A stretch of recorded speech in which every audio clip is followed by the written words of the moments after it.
మన ప్రభువును రక్షకుడైన యేసుక్రీస్తు నామం పేరిట వీక్షిస్తున్న ప్రేక్షకులందరికీ వందనాలు. క్రిస్మస్ శుభాలు తెలియజేస్తున్నాం. లూకాసు వార్త 2వ అధ్యాయం 10వ వచనంలో ఒక చక్కటి సందేశము మనకుంటుంది. భయపడకుడి, ఇదిగో ప్రజలందరికీ కలగబో మహా సంతోషకరమైన సువర్తమానము మీకు తెలియజేస్తున్నాను.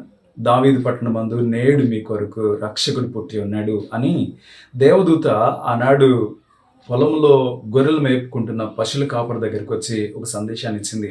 ఇక్కడ మనం గమనిస్తే ప్రజలందరికీ కలగబోయే మహా సంతోషకరమైన సువర్తమానం ఏంటి అంటే, దావీదు పట్టణమందు నేడు మీ కొరకు రక్షకుడు పుట్టాడట. Why should we need a saviour? ఎందుకు మనకు ఒక రక్షకుడు అవసరమైనాడు? ఈ లోకానికి ఒక రక్షకుడికి ఎందుకు అవసరమైనాడు అని అంటే, దేవుడు మనుషులను సృష్టించాడని అన్ని మతాలు నమ్ముతాయి.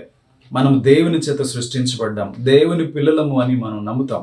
అయితే ఒక విచారకరమైన విషయం ఏంటంటే, మానవుడు దేవునిలో నుండి వేరైపోయి దేవునికి విధేయుడుగా కాక తనకు నచ్చినట్లుగా బ్రతకడం ప్రారంభించాడు.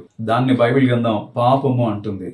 దేవునిలో నుండి వేరైపోవడం అనేది పాపం అయితే, ఆ పాపానికి మరణము అనేది శిక్షగా వచ్చింది. అందుకనే మనుషులు ప్రారంభమైనప్పటి నుండి మరణం పొందుతూనే ఉన్నారు. నేటికి ఈ లోకాన్ని విడిచిపెట్టి వెళ్ళిపోతూనే ఉన్నారు.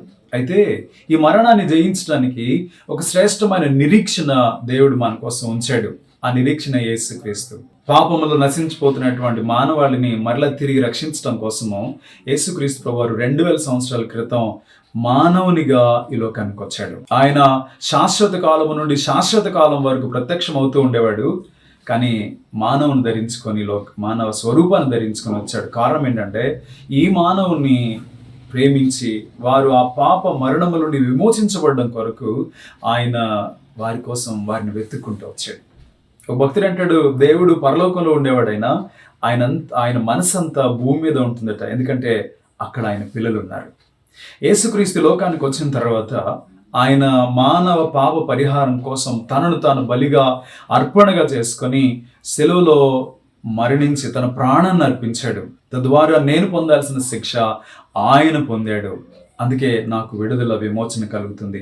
సో ఇప్పుడు ఎవరైతే యేసుక్రీస్తునందు విశ్వాసం ఉంచుతారో వారి జీవితాల్లో ఈ పాప మరణము నుంచి విడిపించబడతారట. రోమపత్రిక 8వ అధ్యాయము మొదటి 2 వచనాల్లో ఈ మాటలు ఉంటాయి. కాగా క్రీస్తు యేసునందున్న వారికి ఇప్పుడు ఏ శిక్ష విధి లేదు. ఎందుకంటే యేసుక్రీస్తులో ఆత్మ యొక్క జీవమునిచ్చే నియమము పాప మరణముల నియమము నుండి నన్ను విమోచిస్తుంది. క్రిస్మస్లో ఉన్న సందేశం అదే.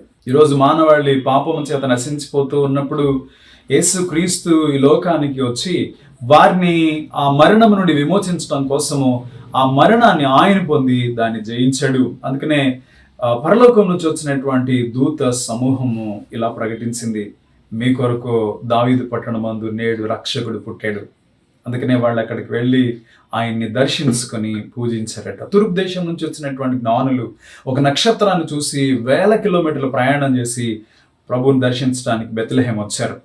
వాళ్ళు బంగారం బోళము సాంబ్రాణిని అర్పించి ఆయన ఎదుట సాగిలపడి ఆయన పూజించారు. కారణము, ఆ మహాపురుషుడు లోక కళ్యాణం కోసము రాజ్యభారాన్ని భుజం మీద వేసుకొని ఆయన మనుషులను దేవునికి మధ్యవర్తులుగా నిలవబడి దేవునితో సమాధానపరిచి వారికి దాపురించినటువంటి పాప మరణము నుండి వారిని విమోచించి నిత్య జీవితానికి తీసుకెళ్ళడానికి మధ్యవర్తిగా నిలబడ్డాడు. దానికోసము ఆయన తన ప్రాణాన్ని త్యాగం చేశాడు. బంగారం బోళము సాంబ్రాణి ఈ విషయాన్ని జ్ఞాపకం చేస్తుంది. ఈరోజు ఏ కుటుంబాల్లో అయితే యేసుక్రీస్తు ప్రవేశిస్తాడో, ఏ వ్యక్తిగత జీవితాల్లో అయితే యేసుక్రీస్తు ప్రవేశిస్తాడో వాళ్ళ కుటుంబాల్లో వారి వ్యక్తిగత జీవితాల్లో సంతోషము సమాధానము ఉంటుంది. ఇదే క్రిస్మస్లో ఉన్నటువంటి శుభవార్త. కనుక ప్రభు పేరట నేను మిమ్మల్ని ప్రేమతో ఆహ్వానిస్తున్నాను. యేసు ప్రభుని మీ జీవితాల్లోనికి ఆహ్వానిస్తారా? ఈ క్రిస్మస్ నిజమైన క్రిస్మస్ సంతోష సమాధానాలు మీరు మీ కుటుంబాలు అనుభవించాలనుకుంటున్నారా? అయితే ఇదే రక్షణ దినం, నేడే రక్షణ దినం. ప్రభుని ఆహ్వానించుదాం. ఆ క్రిస్మస్ సంతోష సమాధానాల్ని మీ కుటుంబాల్లో, మీ వ్యక్తిగత జీవితాల్లో అనుభవించడానికి ప్రయత్నం చేద్దాం. దేవుడు మిమ్మల్ని మీ కుటుంబాలను దీవించిన గాక. ఈ క్రిస్మస్ శుభాలు మీకును మీ కుటుంబానికి, సమీపస్తులకు దూరస్తులకు కలుగును గాక. ఆమేన్. Wish you happy Christmas. మీరు కూడా Wish you happy Christmas to all. Happy Christmas. Very Christmas. Happy